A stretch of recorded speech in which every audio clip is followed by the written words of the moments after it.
Ferrari, both out on the first lap. I mean, this is just, it's getting worse, isn't it? It's getting worse by the day. This is absolutely terrible. I cannot even imagine what the Italian press are going to be like on Monday, Tuesday, Wednesday, in the build-up to the Hungarian Grand Prix. What blood they will be baying for is debatable. I guess it'll all be management focused, and I was talking about the management yesterday. But it's one thing, as I was yesterday, saying that they need a strong leader, somebody that can make the conversation stop when he walks into a restaurant, which I did yesterday, that's what I said. But let's be a little bit more specific about it.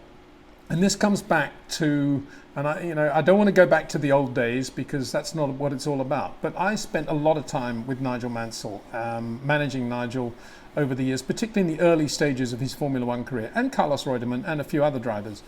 And I can remember occasions when I would say to Nigel, I'm not sure he listened very much, but I would say to Nigel, you are midfield here. Almost certainly there's going to be a Jarier or a Giacomelli or somebody is going to chop you turn 3, turn 4, wherever it is. When that happens, remember Niki Lauda. The car is surrounded by cotton wool in the first 4 laps. Nobody will come near the car. Nobody will touch my car. And he was pretty good at that. He never acknowledged it, but Nigel was pretty good at surviving first laps. And I wonder whether at Ferrari right now there is anybody who sits down with Charles Leclerc before the race and says, look, Charles, I know you're a superstar, and I know that you're the future of Ferrari, and I know you've got an amazing record already in terms of what you've achieved, and I know you started with Sauber, so you know what it's like to be in the midfield. But you haven't done that for a while. You're in a Ferrari. You are a sitting duck. And there's something else here as well. It's a guy called Sebastian Vettel. He's not happy. He's leaving the team at the end of the year. He thinks he should be staying at Ferrari for a lot more money, but they're not paying him. He's definitely out of it. He's not going to give you any room whatsoever. And nor is anybody else, because they're all delighted to see Ferraris in the midfield. So if you are going into turn 3 or turn 1 or turn 3 or wherever it is, and there are cars everywhere, brake early and give everybody room. Because you can still get a result today if you back away. It doesn't matter if you lose 4 positions. You can get a result with our strategy and with your driving. You can be easy top 6 or 7 in this Grand Prix today. But you've got to get through those first few laps.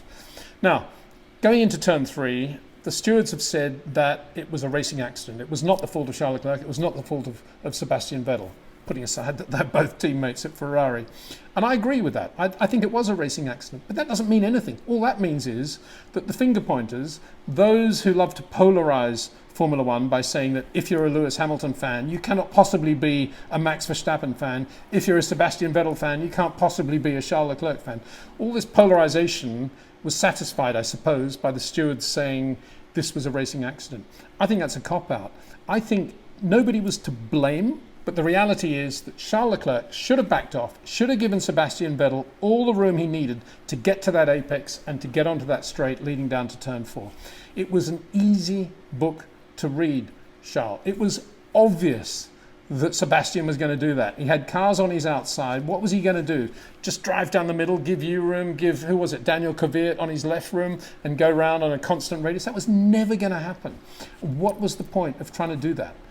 And again, you would say it's a racing accident, so many cars going into turn 3 at the same time. But the point is, there is nobody at Ferrari, presumably, sitting Charles down and saying, do you realize what we're saying? Do not hit anybody. Do not let your car be hit by anybody else. And it's not only Niki Lauda that thought that way, it was Alan Prost. Murray Walker used to say he was known as Le Professeur, the professor. Well, throughout my time in Formula One, I never heard anybody calling him the professor.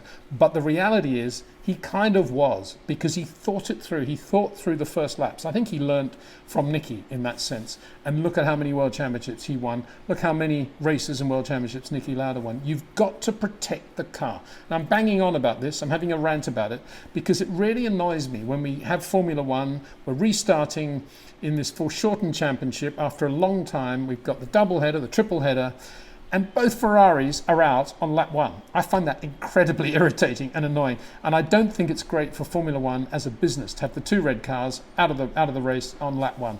Of course, the opposition love it, the polarised opposition, but it's not good. And somebody needs to be sitting certainly sitting Charles. I don't think you can sit Sebastian down because he's the 4 times world champion and he's always going to do what he does. And if he wants that bit of road, he's going to take it. But Charles can read that book. He's intelligent enough to read that book of what's going to happen next. And he didn't do that in Austria today. And I think it's a great shame. Other drivers, I thought Pierre Gasly did a very good job for a while out there. Of course, the performance went away from the Alfa Tauri as they went away from the Alfa Romeos, Kimi and Giovinazzi. You know, it's all a bit iffy down the back there in terms of who can do what when the car is running with some sort of grip level. It's dispiriting for a lot of drivers, but nonetheless it looked quite good on TV. If you're going down to battle for 12th place, you know, it doesn't matter if it's 12th place in a way if there's lots of stuff going on. It'd be a lot more processional in Hungary because it's so difficult to overtake there. But wasn't George Russell good again? He was boondocking the Williams a little bit in the early phase of the race, went off somewhere, but then, you know, he was in there fighting and being a race driver and getting that car higher up the field than it had any right to be. So that was a nice thing to see. Overall, a 1-2 for Mercedes, a 3-4 for Red Bull, and it was Lando Norris. I've got to keep laughing. Lando Norris, who then made a nonsense of the rest of it by finishing 5th, having been 3rd in the first Grand Prix. What an excellent result for him, for McLaren, and indeed for Formula One, because if we're losing it with Ferrari, we're gaining it with a guy called Lando Norris.